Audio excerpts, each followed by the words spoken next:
আসসালামু আলাইকুম। কেমন আছেন প্রিয় দর্শক ভাইরা? আশা করি ভালো আছেন এবং সুস্থ আছেন।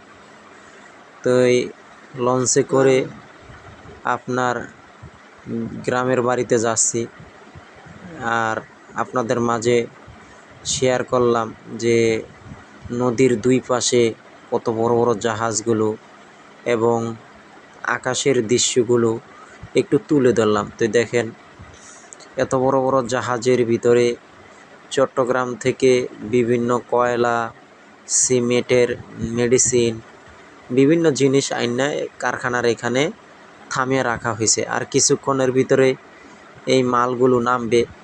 আর ওই যে দেখেন, নদীর পাশে কত বড় বড় অ্যাপার্টমেন্ট এবং কত সুন্দর নদীর থেকে মসজিদের গম্বুজগুলো দেখা যাচ্ছে।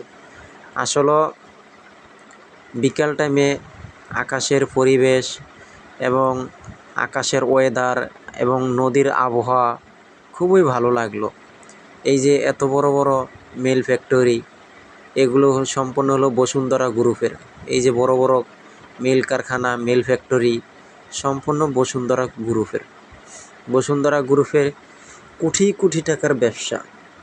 আটা, চিনি, লবণ, তেল, বিভিন্ন ধরনের যা কইবেন সম্পূর্ণ জিনিস পাইবেন। আর বেশিরভাগ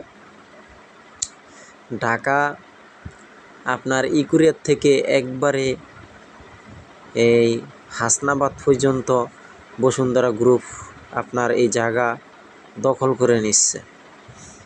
ওনার এই যে দেখেন বসুন্ধরা গ্রুপে, এটা হলো চিনির কারখানা। এই যে এটার থেকে কিছুক্ষণ আগে চিনির বস্তা নামাইছে এই জাহাজ থেকে। তা আসলে বড় লোকের বিরাট কারবার। বসুন্ধরা গ্রুপের কয়েকশো হাজার কোটি টাকার মালিক এবং কয়েকশো জাহাজের মালিক। ওনার হেলিকপ্টার আছে, বিমান আছে। তো যাই হোক, গ্রামের বাড়িতে যাইতে আসি, তো নদীর আশেপাশে মিল ফ্যাক্টরিগুলো আপনাদের মাঝে তুলে ধরলাম যে আসলে ভিডিওটা কীরকম হয়েছে। এটা হলো ময়দার কারখানা বসুন্ধরা গ্রুপের। আর এখানে চট্টগ্রামের থেকে বড় বড় জাহাজে করে মাল আসেতে মাল নামায়, এরপরে যে চকে যায় বিভিন্ন ধরনের মাল, মেডিসিন এখানে আসে। তো এই নদীর দুপাশে কীরকম লাগলো কমেন্টে জানাবেন। আমি আছি লঞ্চের ভিতরে। এই যে দেখছেন কত সুন্দর পরিবেশ, দৃশ্যগুলো আপনাদের কাছে কীরকম লাগছে কমেন্টে জানাবেন। যদি ভিডিওটা, নদী বন্দরের ভিডিওটা যদি সুন্দর লাগে, ভালো লাগে, একে অপরকে দেখার সুযোগ করে দেবেন এবং তার আগে চ্যানেলটা ফলো দিয়ে রাখবেন। এরকম নিত্য প্রয়োজনীয় নতুন নতুন ভিডিও পেতে হলে আমাকে ফলো দিয়ে রাখবেন। আর শেয়ার করতে তো ভুলবেন না, লাইক কমেন্ট করবেন। সবাই ভালো থাকবেন, সুস্থ থাকবেন।